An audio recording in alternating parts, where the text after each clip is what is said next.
For more than a decade, the UK government has watched a growing mental health crisis unfold and chosen to look the other way. In 2025, the problem has become undeniable.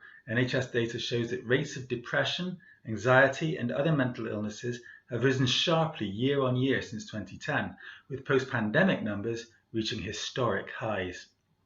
And yet, both the current Labour government and its Conservative predecessor have continued to downplay the severity, gaslight the public, and attack the very people who need help. I'm Mike Sivia from Vox Political, and I've got something to say about it. Please watch to the end, and if you support what I'm saying, like the clip and subscribe to the channel. And buy me a coffee. The link should be on the screen right now. Let's dive straight in. The narrative is depressingly consistent. Those claiming mental illness are exaggerating, malingering, or trying to cheat the system. This rhetoric justifies punitive action from tighter personal independence payment rules to cruel fit-for-work assessments, and it distracts from the real question: what's actually driving the mental health crisis? Behind the statistics lies a deeper truth. The mental health emergency is not the result of personal weakness, but the product of political choices. 1. COVID-19 and the lingering trauma. The pandemic fractured lives. It prolonged lockdowns caused widespread social isolation, bereavement, and grief without closure. NHS mental health services were shuttered or overwhelmed, and the backlog continues today. PTSD, anxiety, and depression surged and remain elevated. 2. Economic despair and insecurity. The cost of living crisis is more than a financial issue, it's a mental health catastrophe. Those on low incomes face daily stress about affording food, rent, or heating. Research by the British Association for Counselling and Psychotherapy and Mind shows a direct link between financial strain and declining mental health, especially for disabled people, carers, and single parents. 3. Burnout and precarious work. Work is no longer a source of purpose, but exhaustion. A 2025 Reed study found 85% of UK workers report burnout, particularly in education, healthcare, and service jobs. Gig economy workers face instability, white-collar employees face endless hours, blurred boundaries, and no support. 4. Underfunded services and dangerous delays. The average wait time for adult community mental health support is now 727 days. People are turned away for being not ill enough, only to deteriorate further. The system is failing precisely when it is most needed. 5. Brexit. Isolation with consequences. Brexit didn't just hit trade, it harmed mental health.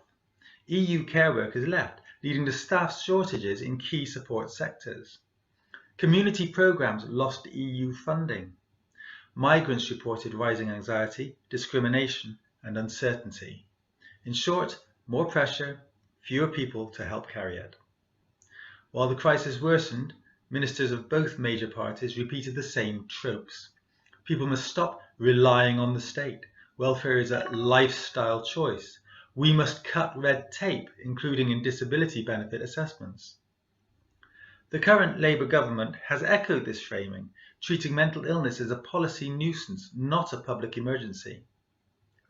Instead of investing in solutions, they've doubled down on suspicion, slashing PIP and forcing reassessments, removing carers through tighter immigration rules, treating benefit claimants as guilty until proven sick.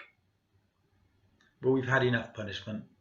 The UK needs a public mental health recovery plan, not more cruelty. The solutions aren't theoretical, they exist, and they are to properly fund mental health services, hire more staff, cut wait times, expand crisis support. Stop demonising benefit claimants, provide stability, not sanctions. Support carers and key workers, reverse immigration barriers and invest in the care economy. Tackle poverty and debt, cap rents, offer debt relief, raise the minimum wage.